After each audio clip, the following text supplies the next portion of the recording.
he also backstabbed Big Tom. It's like, where does this stop? Like, this was the same mistake Russell was making during his time, during all his time out there. It's like,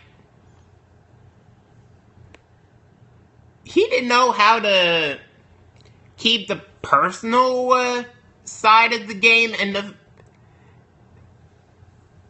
strategic side of the game separated at all. And then, when you watch back at those later seasons, when both of them made their returns to the game, you'd understand that. Yeah, so, to sum it up in a nutshell, it was just like, All-Stars disappointed us on every level. It's like, you're expecting a clash of the Titans, and then midway, all those Titans go out prematurely. I mean, Sue Hawk had to quit because of something Richard did to him. I mean, something Richard did to her. It's like, I know losing Richard Hatch, I shouldn't go that far, because it was his game to lose that season. It's like, the target was too big on his back. I understand why winners like Tina, Ethan, and Richard got early exits. But you didn't need all the other people that got closer to the end the first time around go out that early as well.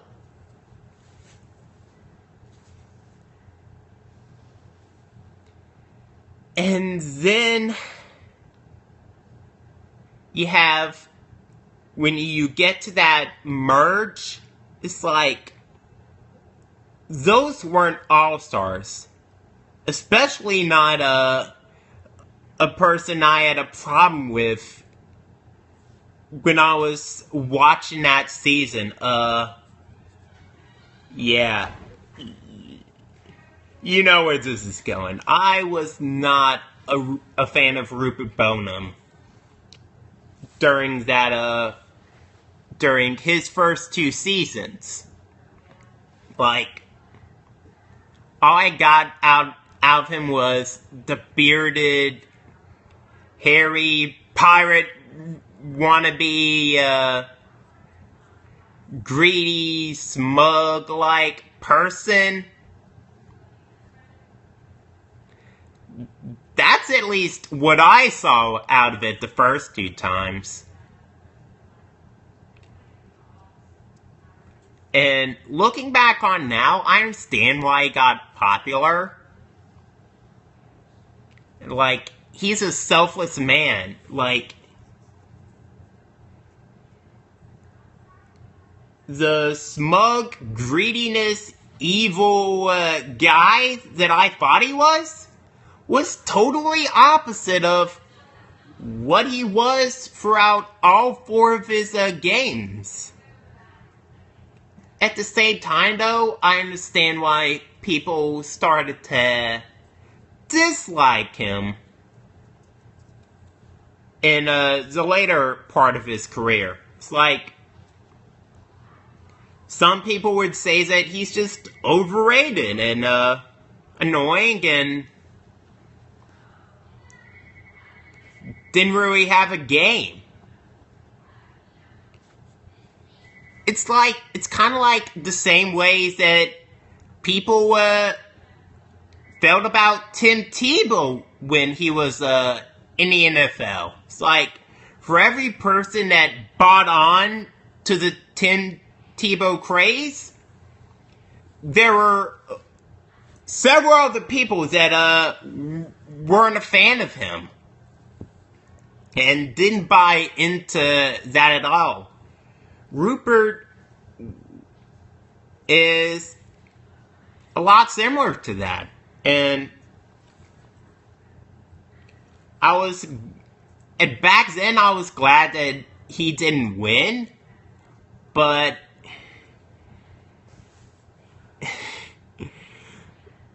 oh boy, I have to get into it. It's like America's Tribal Council. It's like,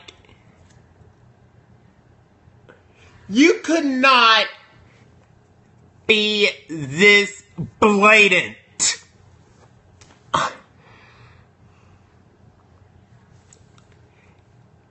Rupert was getting like 90% of the popularity vote on the CBS website at that time. Like, and for America, and then to announce that right after the reunion that they were gonna bring everyone back for another reunion special, and then America was gonna give one of those All-Stars another $1 million check to someone.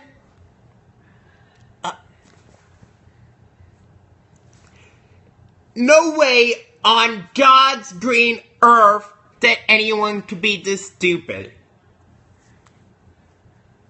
But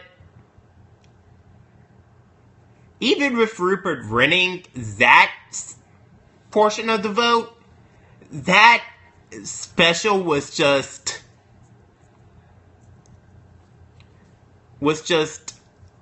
a total circus from start to finish, and not in a good way. It's like, all it was asking the same questions over and over again that Jeff Probst already asked them in the reunion.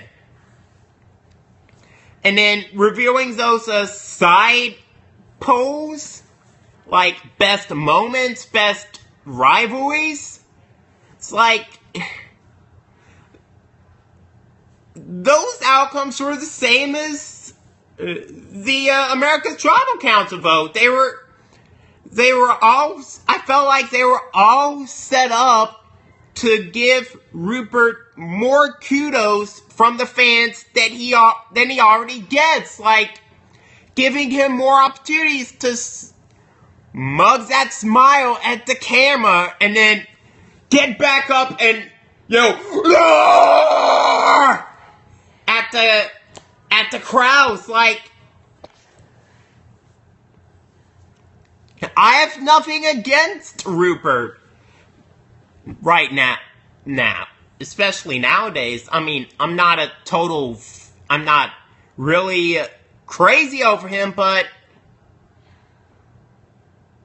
I understand it now. It's like, but back then, it just got on my last nerves. I mean, if I could separate America's Tribal Council from All-Stars and include it on the list,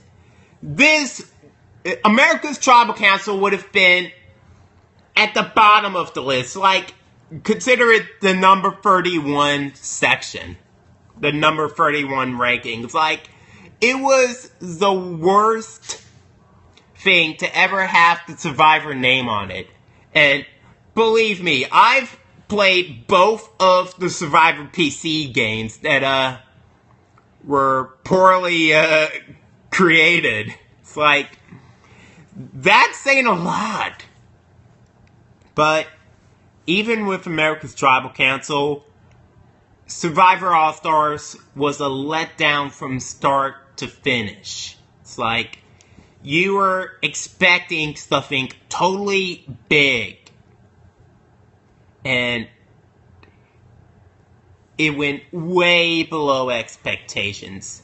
And on top of that, it was just too early in Survivor's career to try that. So, All Stars is going to be placed at number 29 on our official ranking of all the Survivor seasons. That means it's my second least favorite Survivor season. However, I would recommend to someone that they watch Survivor All-Stars.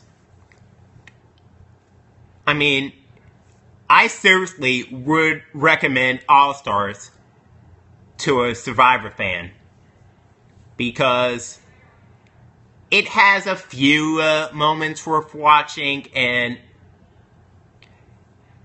you could use this as an educational experience to see how someone can do an all-star season and just totally do it the wrong way. That's how I would see it.